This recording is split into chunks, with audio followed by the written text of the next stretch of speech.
اللهم صل على سيدنا محمد يا رب صل وسلم دائما. السلام علیکم ورحمۃ اللہ وبرکاتہ. ہماری ماں اور بہنوں میں لپسٹک کا چلن بہت زیادہ ہے. نوجوان لڑکیاں، شادی شدہ عورتیں کثرت سے لپسٹک استعمال کرتی ہیں. بعض اوقات تو ادویسی بڑی بوڑھیاں، انہیں بھی لپسٹک لگانے کا بہت زیادہ شوق ہوتا ہے. تو اب یہاں سوال یہ پوچھا گیا کہ کیا لپسٹک لگانے کے بعد وضو اور غسل کیا جا سکتا ہے یا نہیں؟ یعنی عورت اگر وضو اور غسل کرے لپسٹک لگانے کے بعد تو اس کا وضو یا غسل ہوگا یا نہیں ہوگا؟ بعض لوگ یہ کہتے ہیں کہ لپسٹک لگانے کے بعد نہ تو وضو ہوتا ہے اور نہ غسل ہوتا ہے. عورت اگر ناپاک ہے تو وہ ناپاک کے ناپاکی رہتی ہے، پاک نہیں ہوتی ہے. تو اس کے بارے میں صحیح مسئلہ کیا ہے؟ تو دیکھیں، اس کا جواب یہ ہے کہ اس کے بارے میں دو صورتیں ہیں اور دونوں صورتوں کا جاننا بے حد ضروری ہے. آپ سے گزارش ہے اس کلپ کو آپ خود بھی دیکھیں اور اپنی ماں اور بہنوں کو بھی دکھائیں. پہلی صورت یہ ہے کہ ہماری ماں اور بہنیں جو لپسٹک یوز کرتی ہیں، استعمال کرتی ہیں، وہ لپسٹک اگر ایسا ہے کہ اس کو لگانے کے بعد اس کی تہ یعنی اس کی پرت ہونٹوں پر، کھال پر یا جلد پر اگر نہ جمتی ہو کہ وضو کرتے وقت اگر اس پر پانی ڈالا جائے تو وہ پانی تہ تک یعنی جلد تک، کھال تک آسانی سے پہنچ جائے گا اور کھال بھیگ جائے گی، تو ایسی لپسٹک تو یوز کرنا، استعمال کرنا بلا شبہ جائز ہے.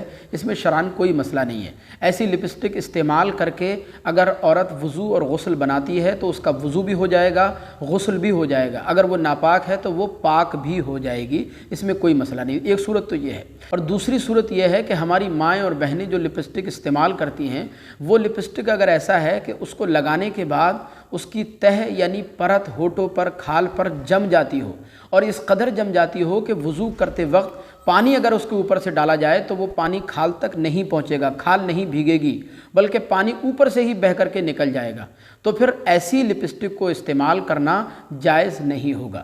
ایسی لپسٹک لگا کر کے وضو اگر کیا جائے یا فرض غسل ادا کیا جائے تو نہ تو وضو ہوگا اور نہ فرض غسل ادا ہوگا. لہذا پاکی حاصل کرنے کے لیے وضو یا غسل کرتے وقت ایسی لپسٹک کو لگانا بالکل ناجائز ہے، جائز نہیں ہے. اور جب ایسی لپسٹک کو استعمال کرنا جائز ہی نہیں ہے تو ظاہر ہے پھر عورت وضو کرے گی یا غسل کرے گی تو وہ پاک کیسے ہوگی؟ اور جب پاک نہیں ہوگی تو وہ نماز پڑھے گی، اس کی نماز بھی درست نہیں ہوگی. ہاں، اگر کوئی ایسی لپسٹک ہے کہ جس کو استعمال کرنے کے بعد وضو میں، غسل میں، نماز میں کوئی خلل واقع نہیں ہوتا ہے تو ایسی لپسٹک بلا شبہ استعمال کی جا سکتی ہے.